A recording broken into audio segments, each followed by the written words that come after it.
Have you ever wondered why there are stars or planets in the galaxy? What caused the creation of the universe? How did the galaxy become what it is currently? Today, you'll discover the answers to these questions. The universe's history started with only one small singularity that was condensed together. At this point in time, it had an infinite amount of denseness and heat that was just impossible to be measured. But to dive deeper and better understand this phenomenon, we need to jump all the way back to 13.7 billion years ago, the occurrence of a galactic bomb called the Big Bang. It is known that the Big Bang created fast cosmic inflation and the expansion of the universe. This was happening faster than the speed of light. Matter and radiation began rapidly entering the universe in a process called reheating. Soon after, with molecules such as neutrons, electrons, and protons, the stars, galaxy, the sun, the moon, and everything that we see in the universe today slowly began to form. At 10 to the power negative 32 seconds after the explosion, the cosmic inflation ends. Afterward, the universe still remained in its relatively hot state. Because of this, particles like quarks and electrons, along with other darker matter, begin forming. As the expansion of the universe continues, it starts to cool down due to inertia and becomes less dense. Just a little bit after the cosmic inflation, at 10 to the power negative 43 seconds, begin the radiation era. This can be further divided into 7 individual events. The first one is the Planck. This is where the superforces gravity, strong nuclear, weak and electromagnetic energy come into play. However, near the end, gravity was pulled away from the superforces. The second one is the Grand Unification, where only the superforces, strong nuclear, and weakened electromagnetic energy existed. In this case, the strong nuclear force will start to break away, releasing the nucleons from its nucleus.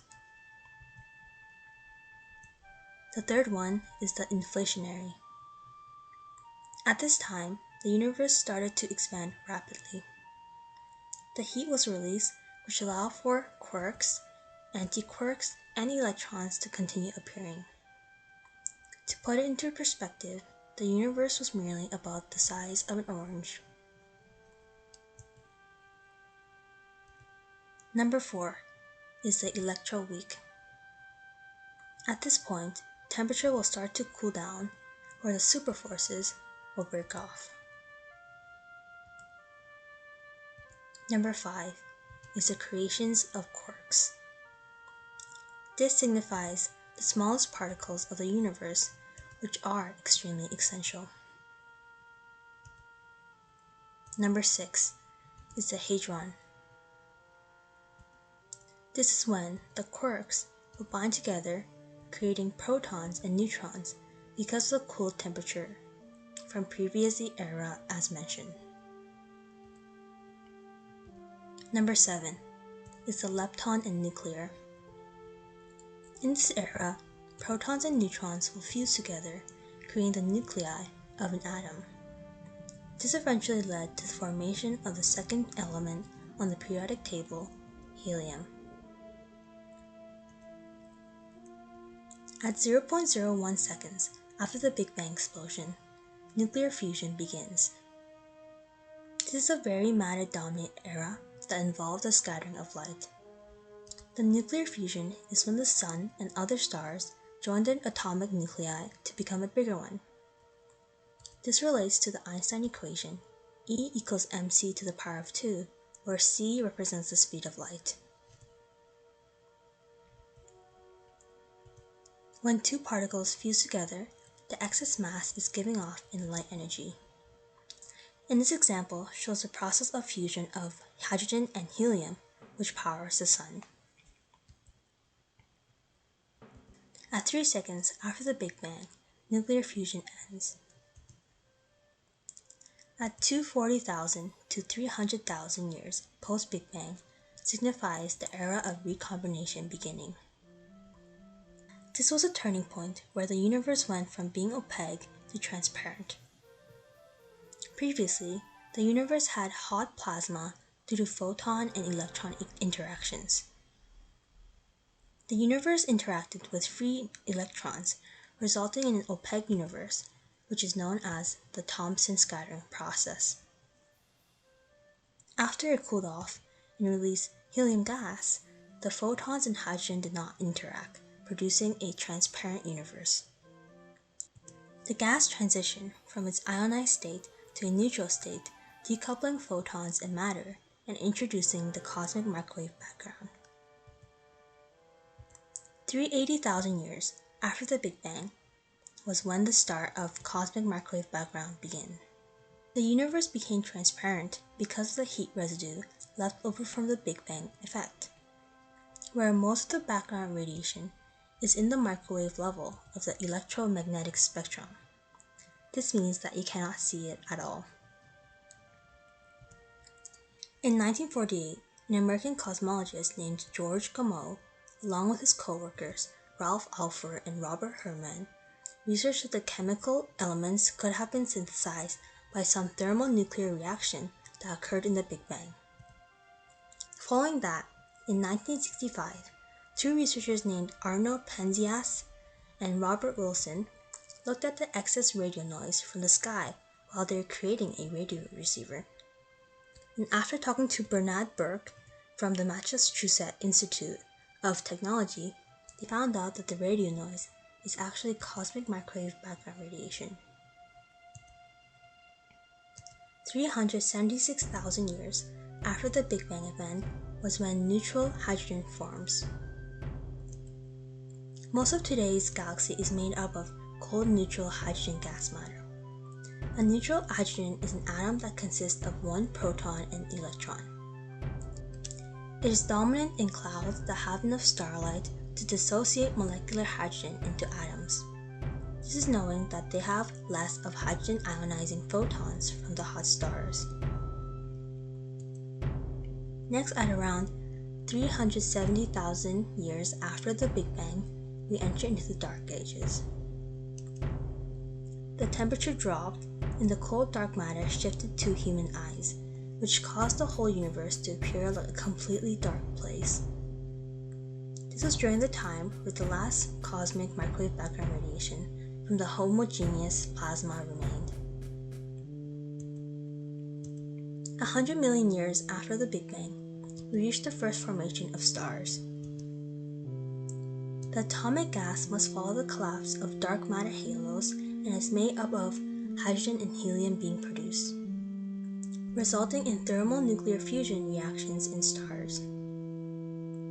At that time, the type of star produced was called the population 3 stars, which are stars with no metals. These stars had higher surface temperature and were incredibly huge, being about 100 to 250 times larger than the Sun. Unfortunately, this meant that they had shorter lifetimes. Some of the population 3 stars collapsed into massive black holes located at the galactic nuclei.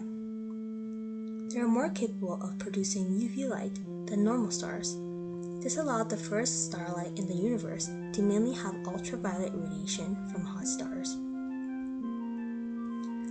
The heat ionized the neutral hydrogen and helium gas around these hot stars. This process is known as the cosmic renaissance. 330 million years after the Big Bang, the earliest observed galaxy called the HD1 occurred. This is a highly redshift galaxy that no longer exists today, but it's still clear that the light travels in our direction. The light itself is very red because red light has the longest wavelength, making it the most distant and contains the most extreme ultraviolet luminosity. The HD1 galaxy was discovered in April 2022 by a Japanese astronomer named Yuichi Harikane that used telescopes around the globe. 13.7 billion years after the Big Bang reached our modern universe that we have today. Our universe is described by the Lambda CDM model, which assumes that the universe was created from pure energy that originated from the Big Bang. This meant that our universe was made up of 68% dark energy, 27% dark matter, and 5% ordinary matter.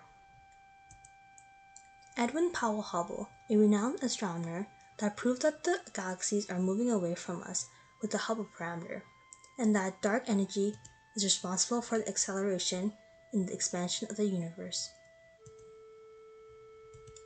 In this expression, it stands for lambda cold dark matter, where the lambda represents the cosmological constant that is the dark energy in empty space. Multiple observations have shown that the expansion of the universe will continue forever. So what is beyond the universe? Will there be a space of nothingness from the explosion of the sun and other stars? Or will there be another major event like the Big Bang? Nothing in our future can be predicted, as it is not something that can be controlled or tested. Albert Einstein, Isaac Newton, Stephen Hawking, Edwin Hubble, and others. Through many significant discoveries, humans have come so far in understanding the story behind our universe. And I believe that humans will continue to research on our world for as long as we know.